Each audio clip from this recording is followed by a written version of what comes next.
कभी सोचा है एक ऐसे शहर के बारे में जो सोने और चांदी से बना हो और फिर एक दिन अचानक समंदर की गहराइयों में कहीं गुम हो जाए।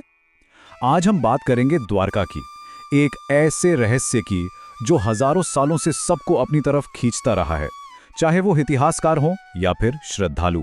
प्राचीन ग्रंथ इसे कोई आम शहर नहीं बताते हैं। पता है क्या कहते हैं? वो इसे 9 लाख शाही महलों का शहर कहते हैं, चांदी और क्रिस्टल से जगमगाता हुआ।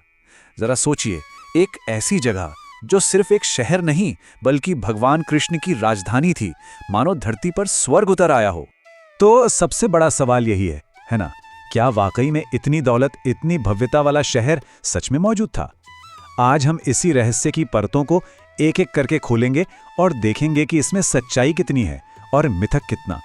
तो चलिए सबसे पहले ये समझते हैं कि महाकाव्यों में इसकी कहानी क्या बताई गई है।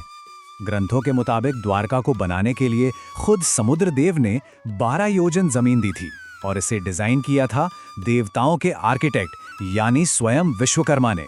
मतलब ये कोई आम शहर नहीं था, ये एक ऐसा मजबूत किला था जिस पर हमला करना लगभग नामुमकिन था। और उस जमाने में ये इंटरनेशनल ट्रेड का एक बहुत बड़ा सेंटर भी हुआ करता था। अच्छा, अगर ये शहर इतना शानदार था तो फिर इसका हुआ क्या? महाकाव्य बताते हैं कि इसका अंत एक नहीं बल्कि 2 शक्तिशाली श्रापों की वजह से हुआ। मतलब द्वारका की किस्मत पर एक नहीं बल्कि 2 शक्तिशाली श्रापों का साया था। एक तरफ महाभारत युद्ध के बाद रानी गांधारी का श्राप और दूसरी तरफ ऋषियों का श्राप, और इन्हीं दोनों ने मिलकर द्वारका के पतन की कहानी लिख दी। कहानी ये कहती है कि जो शहर समंदर ने दिया था, आखिर में उसे समंदर ने ही वापस ले लिया और पीछे रह गई तो सिर्फ एक कहानी। सदियों तक ये सब बस एक कहानी ही थी, पर फिर 20वीं सदी में एक असली फिजिकल द्वारका को ढूंढने की कोशिशें शुरू हुई। ये खोज 1960 के दशक में शुरू हुई, लेकिन इसे असली रफ्तार तब मिली जब डॉक्टर एस.आर. राव ने इसे अपना मिशन बना लिया। उनकी टीम ने दशकों तक समुद्र खंगाला और बाद में जब हाईटेक सोनार टेक्नोलॉजी आई तो इस खोज को एक बिल्कुल नई दिशा मिल गई।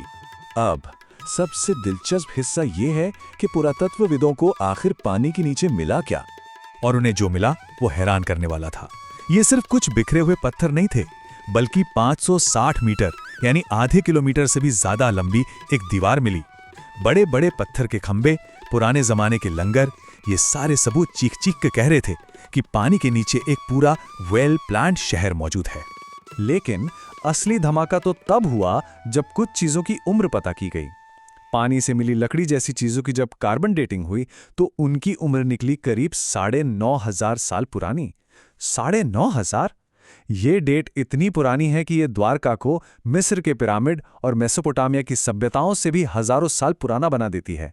इसने तो इतिहास की हमारी पूरी समझ को ही चुनौती दे दी। और यहीं आकर ये कहानी सबसे ज्यादा दिलचस्प हो जाती है।